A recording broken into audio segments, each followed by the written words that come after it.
friendship that'll never ever end.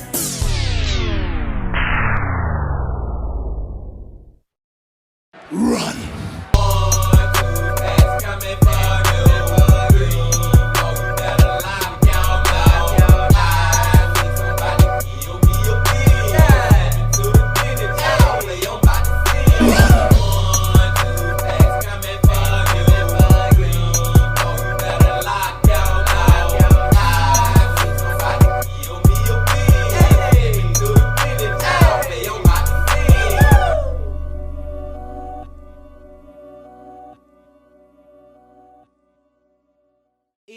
It's a beautiful day in the neighborhood. Reaction video 544. That in that neighborhood, my brothers and sisters, as we proceed to give you what you need, it is that time of the week when we get to let out our inner geek, because we going back to AJ from the Y Files. The Y Files Saturdays, y'all. And the title of the video is Operation Gladio, or is it Gladio? Tomato, tomato. How the mob financed the CIA's secret army. Now, I don't know what a Gladio or Gladio is, but I can say this from the title. It's not even shocking to me that the mob would be financing the CIA. As effed up as that sound, y'all, it's not even a huge shock to me. And I really don't know what AJ getting at, but just by reading that title, I just sit back like, yeah, that's real possible. Yeah, I can believe that. You know what I'm saying, man? But like I said, I really don't know what this video is all about, but we're about to see. But before we see, my brothers and sisters, y'all know what y'all got to do. Get whatever you may need. Get what you need, please. We back to AJ from the Y Files. Y'all got what y'all need. Y'all ready to go? Then let's go. This episode of the Y Files is brought to you by Conflict of Nations.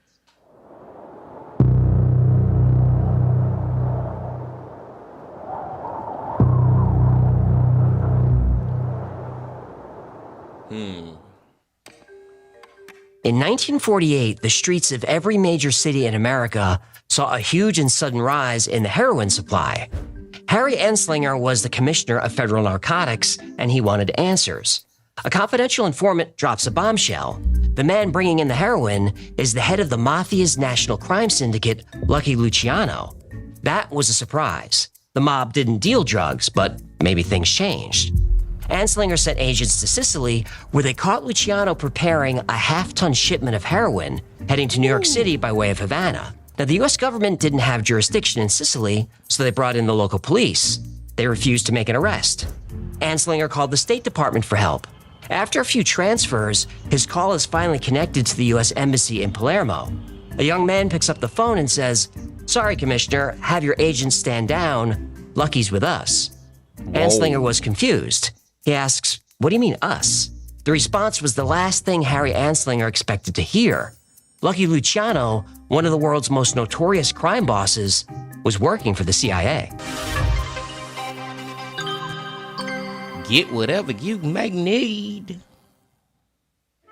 We're expecting. AJ with a commercial, man. He got on a captain hat, man. Him and Hecklefish. Shout out to my boy Hecklefish. But I have heard of Lucky Luciano before, y'all. Don't know a lot about him, but I damn sure didn't know that he was working with us. Like that dude said when he got that phone call, the freaking Sicily police didn't even want to freaking arrest this man, and they was shipping over 500 pounds, a half a ton of freaking heroin to the United States, and they didn't even arrest nobody. That right there alone just let you know that something is wrong. I don't know. Let's get back into it. After World War II, Europe was divided. The Western Allies controlled West Germany, while the Soviets held the East. As former allies became enemies, the Cold War began. The Soviet Union suffered massive losses, liberating countries as it marched to Berlin. And those liberated countries, they weren't giving them back. Poland, Hungary, Romania, Bulgaria, they became Soviet satellite states, and the Soviets wanted more. How much more? Nobody knew. Europe was in ruins, but the Russian army was still strong. If they pushed west, they would be hard to stop. The Allies needed a plan to contain the Soviets, so they turned to Allen Dulles of the CIA, America's new intelligence agency. During the war, the Office of Strategic Services, or the OSS, coordinated espionage and covert operations. Allen Dulles was the OSS station chief in Switzerland. He watched the Soviet Union closely, and he didn't trust them. They may be temporary allies, but they were communists. Dulles believed in using every tool available to fight communism. A radical plan to stop Soviet expansion landed on his desk. It focused on training small groups of citizen soldiers in sabotage, supply raids, propaganda, and guerrilla warfare. These stay-behind soldiers would resist Soviet influence even if their governments fell. The White House loved the idea. The only question was, who would lead this secret army? Allen Dulles had the answer. Nazis. Oh, great. Whoa, what could what the- possibly go wrong?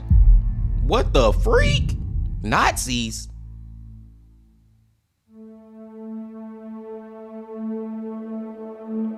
Operation Paperclip was a covert U.S. intelligence program that brought Nazi scientists, engineers, and technicians to America after World War II. Many of these scientists had been implicated in war crimes and human rights abuses, but the U.S. looked the other way. Dr. Kurt Blome was one of the Nazis' leading experts in biowarfare. He conducted horrible experiments on concentration camp inmates. After the war, Blome was arrested and would have been hanged, but America intervened and he went to work for the CIA. Yeah, as a Nazi, he used chemicals on people against their will. What did he do for the CIA? Well, he worked for the MK Ultra program. Using chemicals on people against their will. Yep. Wow. At least he was consistent. Yeah, Hecklefish right. At least it's consistent, because I was just about to pause it and be like, how in the freak the CIA gonna let this man work for them after they know what he did over there to those children and people? And gonna find out the CIA is letting them do the exact same thing over here. Wow. At least they consistent, like Hecklefish said. Dr. Erich Traub was a top Nazi bioweapons designer. After the war, he worked for the U.S. Army and helped launch the Germ Warfare Lab on Plum Island in New York. And what happened there was bad. How is a Plum Island link down in a place with all this stuff? Arthur Rudolph, Walter Dornberger, and Werner von Braun developed the V-2 rocket that killed thousands of people in London. V-2 rockets were built using forced labor from concentration camps. They later worked for NASA and built the rockets that went to the moon. Whoa, let me fix that for you. They later worked for NASA and built rockets that never went to the moon. Fake moon landing link down here too, by the way. About 1,600 Nazi scientists were recruited by the United States.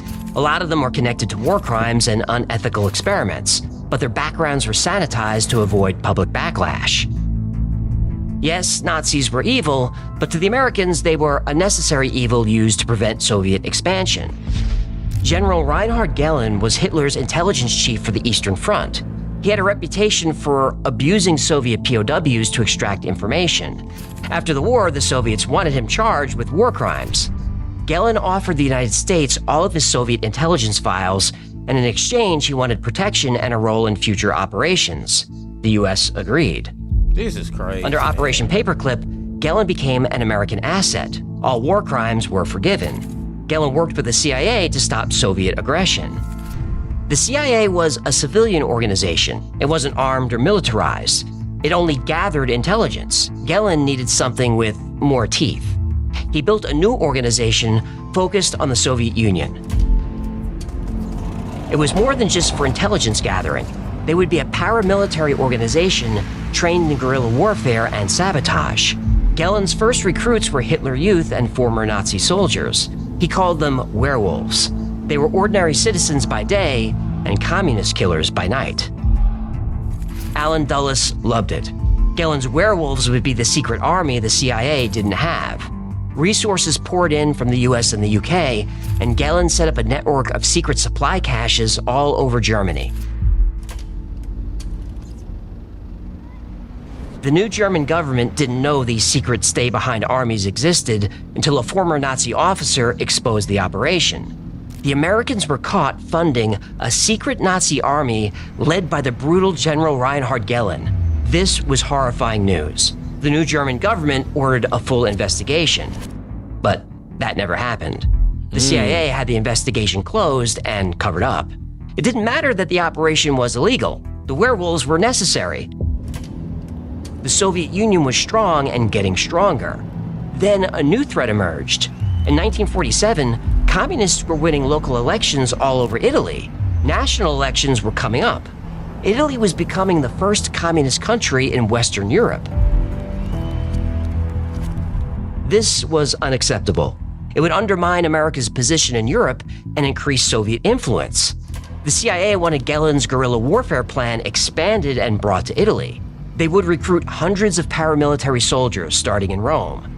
This new army would be called Operation Gladio, named for the gladius, the sword used by Roman soldiers. Recruits would be trained by US and British special forces and given all the tools and tactics needed to fight communism in Italy. The CIA just needed one last thing to get Gladio running. A lot of cocaine. What? Where are we going now, AJ? What you mean they need a lot of cocaine? Why would they need drugs to get this Operation Gladio? I know how to say it now, y'all. It's Gladio, not Gladio. Where do the drugs come in at? And another thing that just shocking the hell out of me from this video, y'all, is the fact that the U.S. has worked and hired and covered up for freaking Nazis, man. A lot of them.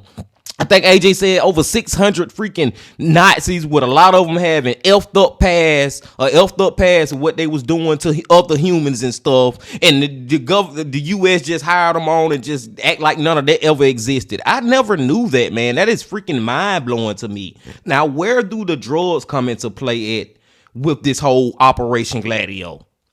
Let's find out.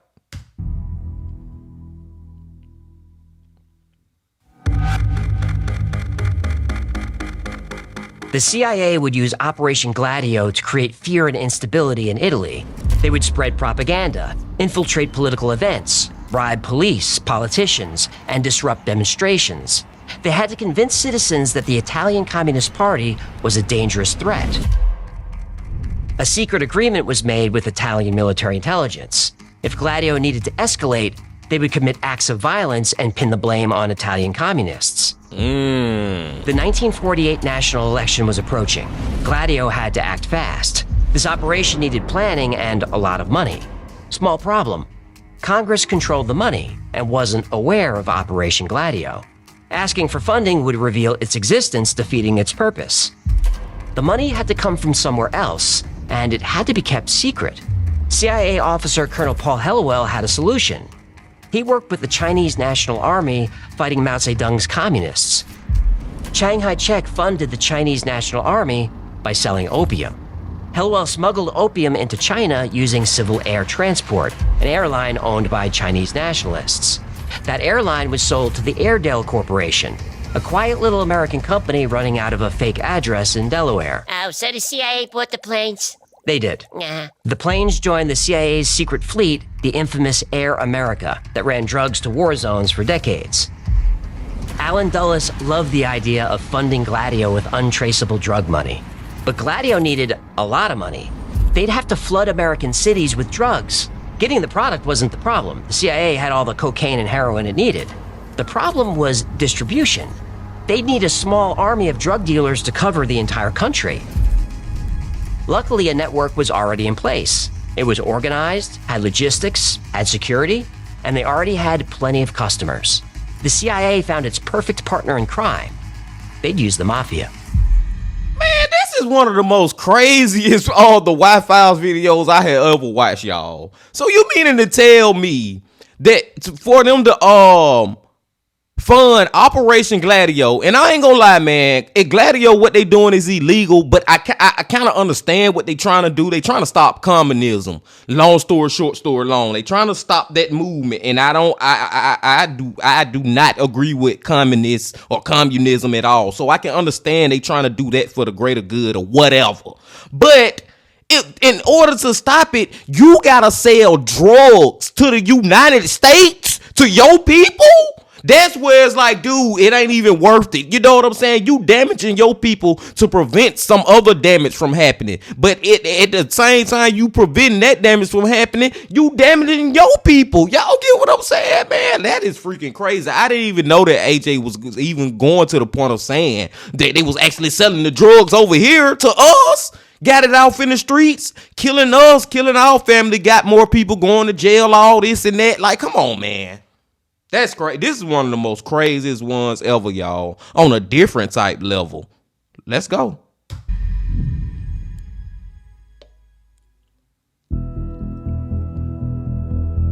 The relationship between the Mafia and the CIA began a long time ago. During World War II, German submarines were threatening the American coastline. The military couldn't monitor every dock and waterfront, so it got help from the one organization that could: the Mafia. U.S. intelligence cut a deal with mob boss Charles Lucky Luciano, who was in prison. In exchange for his cooperation, Lucky received a reduced sentence and other perks. What? He broke Omerta! He did. Omerta is the Mafia code of silence. You don't talk to authorities. Informatore si fiona punti. Snitches get stitches. I know what it means. Che palle this guy, ah? Faccia di culo affannabla. Oh, hey, che si dice che fa? Why are you so upset? Well, I used to run with a crew in Jersey. I don't like a rat. You were in organized crime. Yeah, we prefer the term family business, thank you very much. But yeah, I was with the Pesce family. Whoa. It's a story for another time. Maybe a next sponsor ad, perhaps. Good idea. So when the CIA needed to move heroin, they knew who to call. Lucky Luciano and his Mafia syndicate. Affannabla. At the time, the Mafia avoided drugs. Well, they used heroin to keep prostitutes in line, but they didn't sell drugs. It was considered dishonorable. But when the CIA came calling, Lucky Luciano made an exception. The money was just too big. They made him an offer he couldn't refuse. Right. Besides, the Mafia didn't want communists in power either. Commies are bad for family business. They are. Organized crime would become a target in a communist state. The Mafia and the CIA liked things the way they were. So business fronts were set up in Sicily and Italy. Heroin was smuggled into the US, hidden in everyday items like sardine cans, wheels of cheese, and barrels of olive oil. Wow. Jimmy Hoffa and the Teamsters moved the drugs around the country. The operation instantly generated a ton of cash. A lot of people chasing that dragon. Yep. Heroin was good business. Operation Gladio now had its funding. But there's still a problem. Cash couldn't be paid directly to the CIA or the Mafia. It had to be laundered through a legitimate financial institution. But walking into a bank with millions in cash sets off a red flag or two. They needed a bank that could handle cash without scrutiny from US Treasury agents, Italian bank examiners, or the international monitors. Only one bank on the planet could do this. Ooh. The Vatican. The Vatican? This is crazy. The Institute for Works of Religion, or Vatican Bank, was founded in 1942 to safeguard property for religious work or for charity. It only accepts deposits from top church officials. 5 cardinals oversee transactions and report to the Pope. And that's all we know. It's the most secret bank in the world. Exactly what the CIA needed. Yeah, you know what else the CIA needed that bank for? I'd rather just keep going. 2 words. Alien bodies. The Vatican Bank is hiding alien bodies. Yep, they grab them, bag them, tag them, and store them in the basement archives. You know, there is something suspicious about the Vatican's secret archives. Now you're starting to see. Come, swim with me, human. Swim with me and open thine eyes, that thou mayest behold the world in its true form. The Vatican Bank isn't subject to international law. It doesn't report to any agency or government, only to the Pope.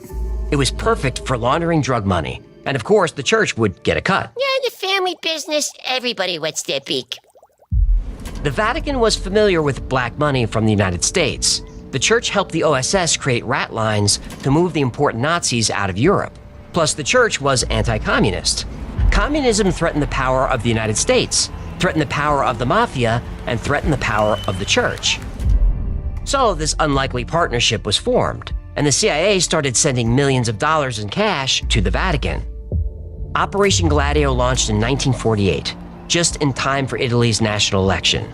The CIA, with help from the church, used psychological warfare to create fear of a communist takeover. Communism would bring violence, economic collapse, and the loss of religious freedoms. It worked. The Communist Party was defeated. The CIA was thrilled. They were able to change the outcome of a sovereign country's democratic election, and they didn't have to use the secret Gladio army. But what good is an army if you don't use it?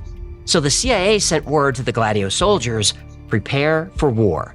It would take a few years to organize, but Gladio was finally ready to enter its second phase: terrorism. Oh my God.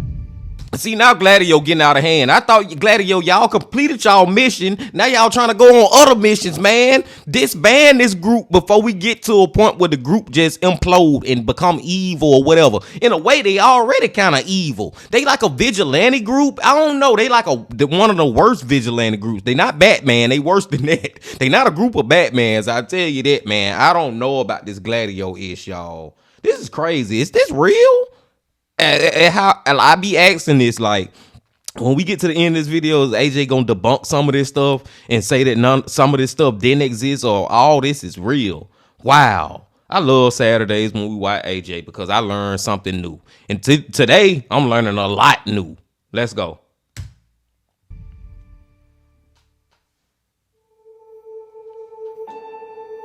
Italian politics stabilized briefly, but the Cold War intensified, and Italy was on the front line. The Italian Communist Party, though defeated, remained a force. Violence was coming.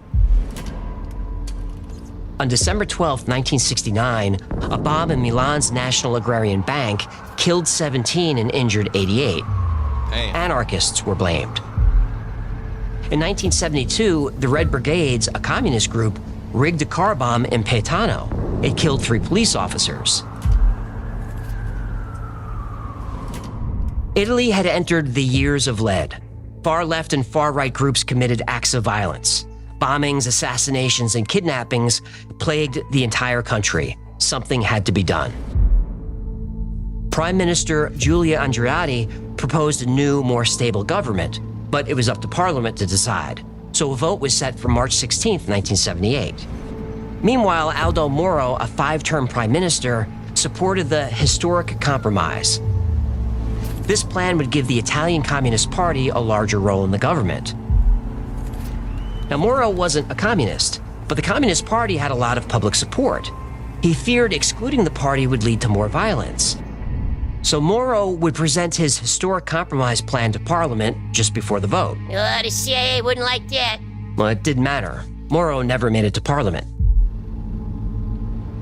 The Red Brigades kidnapped him that morning and murdered him weeks later.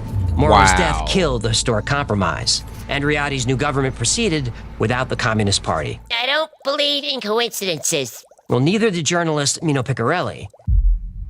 He published an article with a really provocative theory about what really happened to Aldo Moro. Piccarelli had discovered Prime Minister Andreotti's connections to the Sicilian Mafia, and he openly wondered if Andreotti ordered or was complicit in Moro's death. Piccarelli thought Italian intelligence might have aided the Red Brigades. He implied Operation Gladio members and foreign intelligence agencies like the CIA could be involved. Now, Piccarelli didn't have hard evidence, but he believed there was a conspiracy between Andreotti, the Mafia, and CIA. He knew if he kept digging, he'd find proof. Oh boy, this is the kind of thing that'll get you whacked. What happened? Piccarelli was found dead in his car on March 20th, 1970. That's what I was just about to say, man. Helkafish took it out my mouth, boy. You trying to dig down the wrong goddamn hole right now. You gonna get to a point when you down this hole where it's gonna be the end of your life. They offed him too.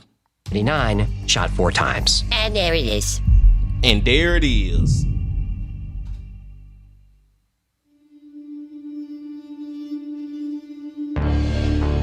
Through the 1970s and 80s, the years of lead continued in Italy. More bombings and assassinations. The bodies were piling up. In 1984, Judge Felice Casson, a young, ambitious magistrate, investigated these attacks and saw a disturbing pattern. Military explosives like C4 were often used. Communist groups were usually blamed, but few arrests were made. His breakthrough came when Vincenzo Vinciguerra confessed to the Pettiato bombing. He said his group was armed and trained by Italian military intelligence. That's where they got the C4. Their orders were to cause disruption and violence and frame communists. This was state-sponsored terrorism. Then things got worse. That's so crazy. Casson got a call from the local police.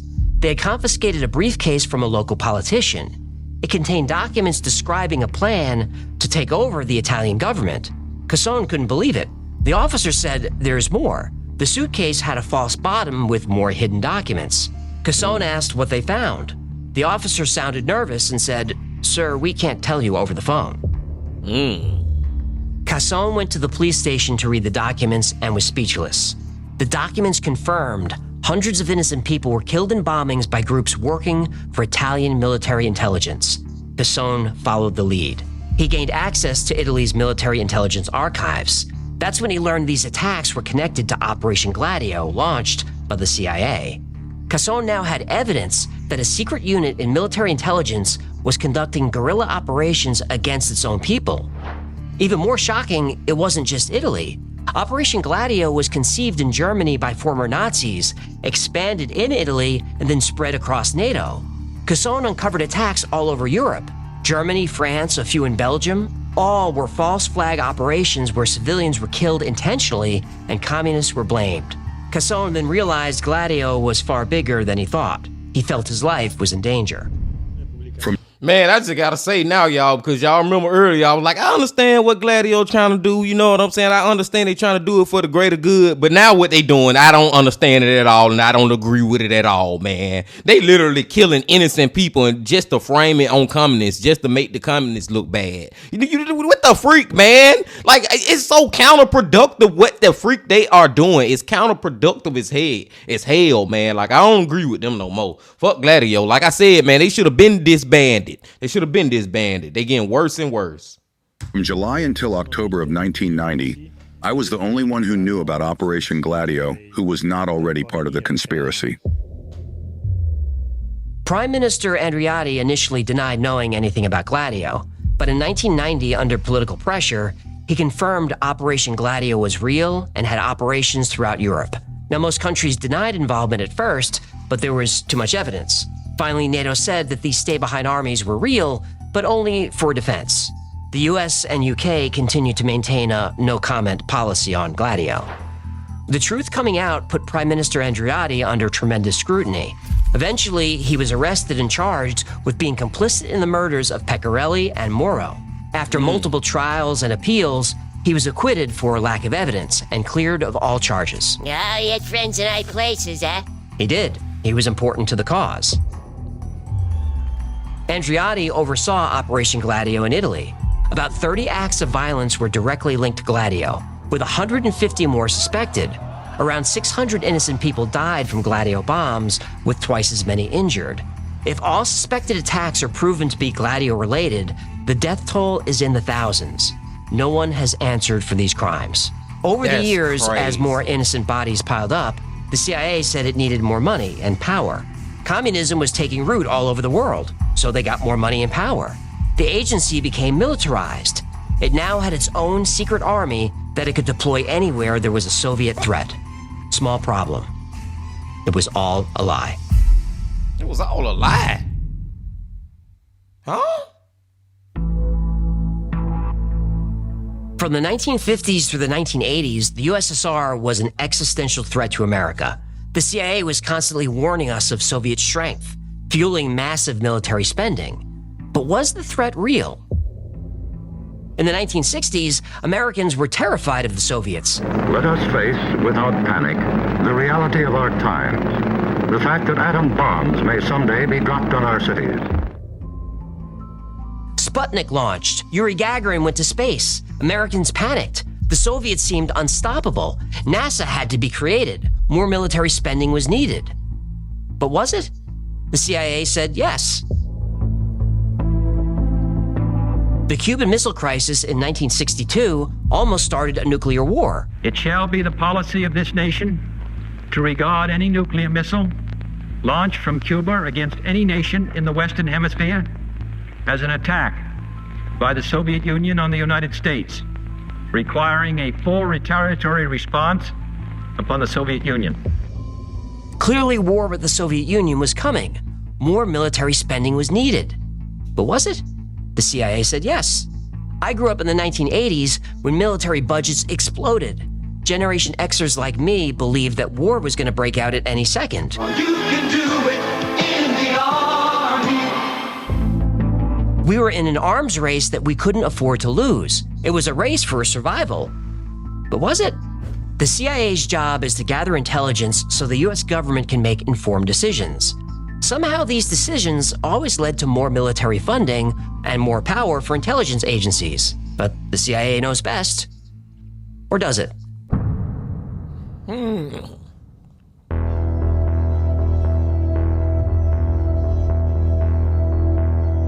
While the Soviets puffed out their chests in Cuba, their people back home were starving.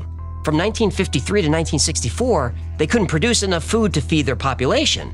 Wow. The CIA didn't know? In the 60s, Americans were told more military spending was the only way to stop Soviet world domination. In reality, 1964 started 20 years of the Soviet era of stagnation, not domination. Their economy was falling apart. The CIA didn't know? Yes, in the 1960s, the Soviets poured resources into their space program and their military. But at the expense of everything else. The state-run system was failing. Productivity was low. Their technology was outdated. There's no incentives for innovation. Their scientists and engineers were fleeing. It was called a brain drain. The CIA didn't know?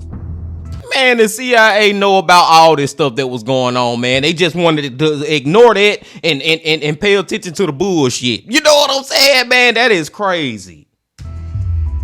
In 1985, Soviet President Gorbachev tried to revitalize the Soviet system.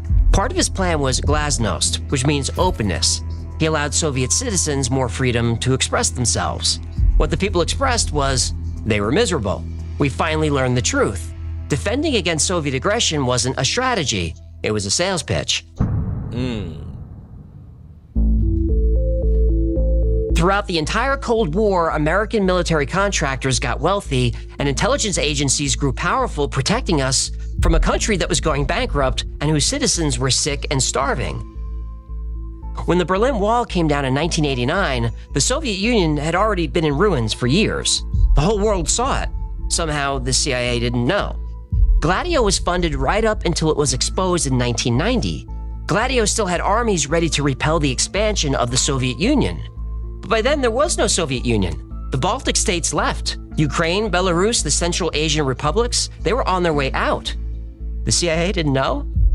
Hey, man, basically what AJ is telling us, long story short, story long, man, this was done for no fucking reason. The CIA did this whole Operation Gladio for no reason, man. And it was clear as day that all this stuff that they didn't know or act like they was turning a blind eye to was clear as freaking day. And now I'm starting to get freaking mad at this shit because lives was lost over this BS. In 1991, the USSR was officially dissolved. How did the US respond to its greatest enemy being defeated? It increased its military spending by 12%. Why? The Cold War was over. The Soviets lost. But I guess the CIA didn't know.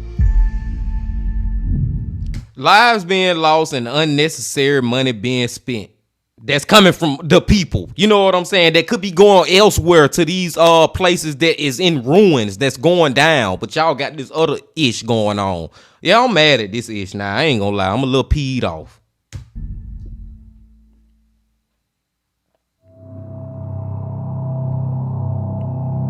Operation Gladio was real, but is still controversial and classified. The version I've told today isn't official because nobody knows the whole truth. The CIA does. Well, they do, but they won't tell us.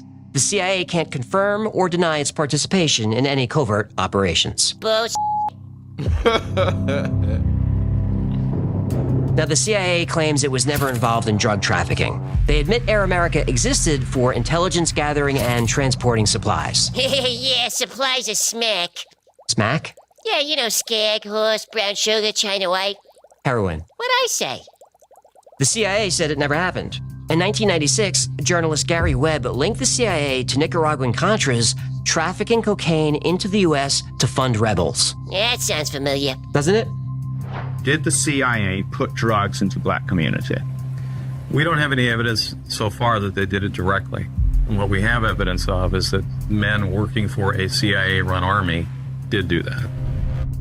I will get to the bottom of it, and I will let you know the results of what I found. An official 1998 report investigated Webb's claims and finally put the issue to bed. The reports acknowledged that the CIA had worked with individuals known to be involved in drug trafficking, but did not find conclusive evidence that the CIA itself had facilitated or condoned these activities. Who conducted that investigation? The CIA did. They Wow. investigated themselves? Yep. Well, we can just throw all that out then. All that BS just went in one ear and out the other. How in the hell you going to investigate yourself? And you expect me to believe what you found out in this investigation to be true? You know as well as everyone else that the CIA has been dealing drugs throughout the world and bringing drugs into this country since Vietnam's war. You brought them in here in body bags. You were in the Golden Triangle. So you're going to come in this community and insult us and tell us that you're going to investigate yourself? You got to be crazy. Whistleblowers, including federal agents, said they witnessed CIA involvement in moving drugs. The head of the DEA at the time, Robert Bonner, said that a ton of pure cocaine worth hundreds of millions of dollars had been smuggled into the United States. And he blamed the CIA. Let me understand what you're saying. A ton of cocaine was smuggled into the United States of America. Well, in cooperation with the CIA? That's exactly what appears to have happened. Declassified documents show the U.S. government, including CIA, associated with known drug traffickers. They overlook these activities to stop communism. Yep. If you ask the question, did the CIA sell drugs in the black neighborhoods of Los Angeles to finance the Contra-War, the answer will be a categorical no. Now, having said that, and what is true is, the policymakers absolutely closed their eyes to the criminal behavior of our allies and supporters in that war. The policymakers ignored their drug dealing, their stealing, and their human rights violations.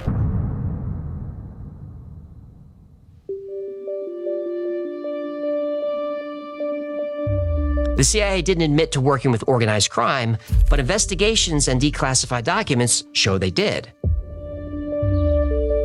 The Vatican and CIA haven't confirmed any financial arrangement, but there's a lot of indirect evidence of Vatican support for anti-communist activities, but no hard proof. That's why they used that bank. Right. So what's the truth? We don't know. All I can do is give you my opinion. I know we need a strong military and intelligence agencies. And this episode isn't about communism or the military. This episode is about the lies we've been told for years by the people who swore to protect us. Now, do I believe that the Soviet threat was exaggerated in order to line the pockets of military contractors and expand the power of the CIA? Come on, of course. We were told this would happen. President Eisenhower warned us about the military-industrial complex. He said if we let the defense companies become too powerful, they'll undermine democracy and influence policy to serve their own financial interests. Ike nailed it. That's what happened. CIA operations like overthrowing governments concerned Eisenhower. He knew intelligence agencies were necessary, but stressed the need for transparency and oversight. Otherwise, the agencies would become a law unto themselves. Ike nailed it again. That's what happened. That's what happened. JFK often asked Eisenhower for advice. Ike told him, don't let the intelligence agencies have too much power. At first, JFK trusted them. But then in 1961, he signed off on the CIA's plan to overthrow Cuba's government. The Bay of Pigs invasion was a disaster. The CIA botched it. It embarrassed America and solidified the relationship between Cuba and the Soviet Union. JFK started to believe that maybe the CIA was doing more harm than good and needed to be reformed or even dismantled and rebuilt. Their growing power was undermining democracy, just as Eisenhower warned. During the 1960s, there was another serious threat to democracy: organized crime. The mob ran the labor unions and important businesses. They could buy judges, influence politicians. They were powerful enough to change the outcome of elections. Some say the mafia helped JFK get elected, which would be ironic because JFK's victory brought the mafia a big problem: his brother Robert. As Attorney General, RFK prioritized fighting organized crime. I think what in the field of organized crime, I think it's in a very serious situation that's facing the country at the present time. John F. Kennedy was assassinated on November 22, 1963. Robert F. Kennedy, about to run for president, was assassinated 5 years later in 1968. As JFK's Attorney General and confidant, RFK would have continued his brother's policies. He also pledged to reopen the investigation into JFK's murder if he was elected. Now, why reopen an investigation? I thought this was all solved. Yeah. A president on a crusade against the CIA, killed. A potential president on a crusade against the mafia, killed. Now, we know the official stories. JFK, Lee Harvey Oswald, a lone gunman, case closed. RFK, Sirhan Sirhan, lone gunman, case closed. But there are other theories with real evidence that place the blame not on lone gunmen, but on two powerful organizations. Two organizations with the motive, opportunity, and means. The CIA and the Mafia. Now, whether the CIA and the Mafia were involved in the assassinations, I'm not sure. But I am sure of one thing. They've both mastered organized crime. Woo!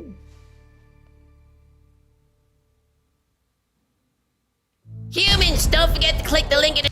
And that's the definition of freaking organized crime, y'all. Seriously, man, like that's the epitome. That right there, the CIA and the mob. Everything AJ just went through with us, man. That is the epitome of it. If it was in the dictionary, they name need to be by the goddamn definition. You know what I'm saying, man? Like, bro. Oh man, I didn't expect this, y'all, as far as like the story that we went through, but I said it at the very beginning, and AJ was kind of like saying it in another way in his own words at the end when I was like, I wouldn't be surprised if the freaking mob financing the CIA. Like, that's not even shocking to me. You know what I'm saying? And there's so much evidence out there that supports that that is what happened. And I gotta say this. It's probably still going on right now as y'all listening to this video. Seriously, man, they probably got some crazy underneath the table activity going on dealing with millions, maybe billions of dollars, man. I don't know, man. I don't trust no goddamn. At the end of the day, y'all, I don't trust the government. And I'm not saying 100%. Like, it's such a blatant statement, but it's deeper than that. Like, when I say I don't trust them, I don't mean that I don't trust them across the board, but I don't trust a lot of what they do. And we all know that they have lied to us about a lot of ish. And why would you trust a liar? You know what I'm saying, my brothers and sisters? So y'all already know how I stand on that. And this is just one of those videos that AJ, hey man, he confirmed a lot of stuff in this one as far as like what the CIA had going on. Like a lot of this stuff, he was like, of course, yeah, they was financing this and doing this with the money and in collusion or cohorts or whatever tied in with these people and that people. Yes, that was going on. And at the end of the day, I feel like Gladio was way worse than they was good. You know what I'm saying? Like I said, they was trying to do it for the greater good. I gotta put it in quotation now, but what they end up doing was just terrible, man. That whole thing should have never even started, because of the outcome. And like I said, all the people who lost their lives and all the money that was spent that could have been spent elsewhere. But I digress. This one of those ones, y'all, where I can go on and on and on about it. Another great video from our boy AJ from the Wi-Files. I appreciate y'all coming on back as always. And before y'all leave, just please hit that like button, comment, subscribe, and do all that if you ain't did that yet. And come on back tomorrow, because we're going to the man, the myth, the legend, Mr. Ballin'. But until then, my friends, I also need y'all to remember this. Love, peace, and happiness. Stay safe. Don't stop. Keep going. Yeah.